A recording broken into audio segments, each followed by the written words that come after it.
ઈશ્વર સાથે આપણો સીધો સંબંધ છે, ગાઢ સંબંધ છે. જ્યારે આપણે ધરતી પર જન્મ લઈએ છીએ ત્યારે આપણી માં અને આપણા વચ્ચે એક નાળ હોય છે, જેને જન્મ લેતા જ ડૉક્ટર કાપી નાખે છે, આપણને અલગ કરી દે છે, ડિસ્કનેક્ટ કરી દે છે. વાત બહુ જૂના સમયની છે. ભગવાનના એક મહાન ભક્ત હતા, કનકદાસ. તેઓ ઠાકોરજીના લાડકા ભક્ત હતા. ઠાકોરજી માટે ભજન ગાતા, કવિતાઓ રચતા અને ભગવાન શ્રી કૃષ્ણ પ્રત્યે અપરંપાર પ્રેમ ધરાવતા હતા.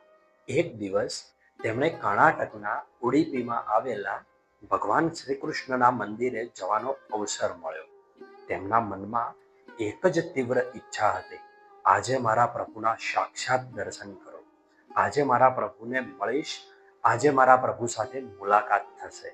જ્યારે કનકદાસ ઉડીપીના શ્રી કૃષ્ણના મંદિરના દ્વાર સુધી પહોંચ્યા ત્યારે તેઓ ભાવ વિભોર થઈ ગયા.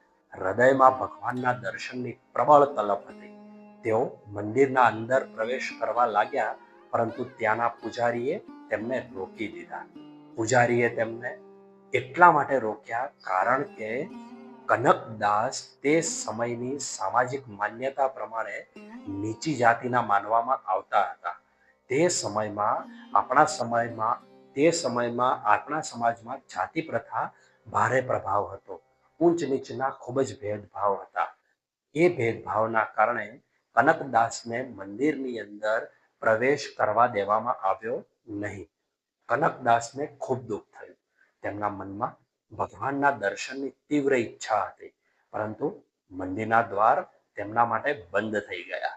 નિરાશ થઈને તેઓ મંદિરની પાછળની બાજુએ ગયા, પાછળની દિવાલ પાસે બેસી ગયા અને ભગવાનના ભજન ગાવા લાગ્યા. જે કવિતાઓ તેઓ ભગવાન માટે લખતા હતા એ જ કવિતા એ જ ભાવથી તેઓ ગાવા લાગ્યા. તેમની આંખોમાંથી આંસુ વહેવા લાગ્યા હતા અને હૃદયમાં માત્ર ભગવાનની યાદ હતી. તે સમયે તેમના અંતરમાં એક દિવ્ય અનુભવ થયો. ભગવાનનો સ્વર સંભળાયો, કનક, તને મારાથી મળતા કોઈ રોકી શકતું નથી. તને મંદિરમાં પ્રવેશ ન મળ્યો તો શું થયું? તું મારા દર્શન જરૂર કરીશ. કહેવાય છે કે મંદિરનો મુખ્ય પ્રવેશ દ્વાર જ્યાંથી બધા ભગવાનના દર્શન કરતા હતા, ત્યાં સ્થાપિત ભગવાન શ્રી કૃષ્ણની મૂર્તિ સ્વયં ફરી ગઈ. પૂર્વ દિશામાંથી પશ્ચિમ દિશા તરફ એણે મુખ ફેરવી લીધું. એ જ દિશામાં જ્યાં મંદિરની પાછળ કનકદાસ બેઠા હતા. એટલું જ નહીં, મંદિરની પાછળની દિવાલમાં ચમત્કારિક રીતે તૂટી ગઈ અને તેમાં એક નાની ખિડકી બની ગઈ, એક બારી બની ગઈ. આજે પણ એ ખિડકીમાંથી ભગવાનના સાક્ષાત દર્શન થાય છે. ભગવાનની મૂર્તિ પોતાના પ્રિય ભક્ત તરફ ફરી ગઈ હતી. આજે આજે આ બારી, આજે આ ખિડકી આજે પણ અસ્તિત્વમાં છે.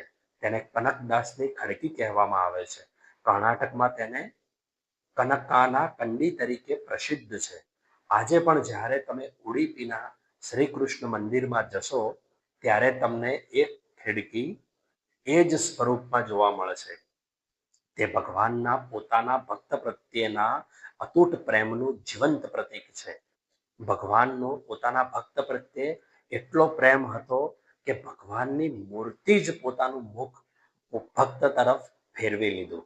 ભગવાનની નજરમાં એક ચીંટીથી લઈને હાથી સુધી બધા સમાન છે. કોઈ ઊંચો નથી, કોઈ નીચો નથી, કોઈ નાનો નથી કે કોઈ મોટો નથી. તમે ક્યારે કર્ણાટકમાં જાઓ, ઉડીપી જાઓ, તો જરૂર એ શ્રી કૃષ્ણના મંદિરે જજો, જ્યાં પોતાના ભક્ત માટે ભગવાને પોતાનું મુખ ફેરવી લીધું હતું. ઈશ્વર અને તમારા વચ્ચે કોઈ ત્રીજું નથી. કોઈ પણ પ્રકારની કોઈ દિવાલ નથી. કોઈ પણ વ્યક્તિ તમારા અને ઈશ્વરના સંબંધ વચ્ચે આવી જ શકતી નથી. ઈશ્વર સાથે આપણો સીધો અને ગાઢ સંબંધ છે. જ્યારે આપણે જન્મ લઈએ છીએ ત્યારે આપણી માં અને આપણા વચ્ચે એક નાળ હોય છે, જેને જન્મ લેતા જ ડૉક્ટર કાપી નાખે છે, આપણને અલગ કરી દે છે, ડિસ્કનેક્ટ કરી દે છે. જ્યારે એ નાળ કપાઈ જાય છે ત્યારે આપણે સંસાર સાથે જોડાઈએ છીએ અને માં સાથે શારીરિક રીતે અલગ થઈ જઈએ છીએ. પરંતુ એક બીજી નાળ પણ છે જે આપણા અને ઈશ્વર વચ્ચે છે.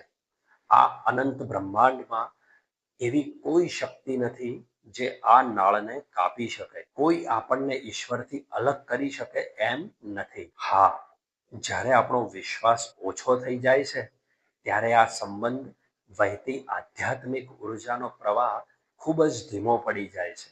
અને જેમ જેમ આપણો વિશ્વાસ ઘાટ બનતો જાય છે તેમ તેમ આ સંબંધમાં ઉર્જાનો પ્રવાહ અત્યંત ઝડપથી વહેવા લાગે છે. જ્યારે આ ઉર્જા પ્રવાહ પ્રબળ બને છે ત્યારે જે વ્યક્તિ ભગવાનની ભક્તિમાં લીન રહે છે, ભગવાનના સાનિધ્યમાં રહે છે અને સમગ્ર ઉર્જા બદલાઈ જાય છે. જે વ્યક્તિ ઈશ્વરના સાનિધ્યમાં રહે છે તેના અને ઈશ્વરના સંબંધમાં ઉર્જાનો પ્રવાહ એટલો તીવ્ર બની જાય છે કે તેના ચહેરા પર આપોઆપ તેજ પ્રગટ થવા લાગે છે.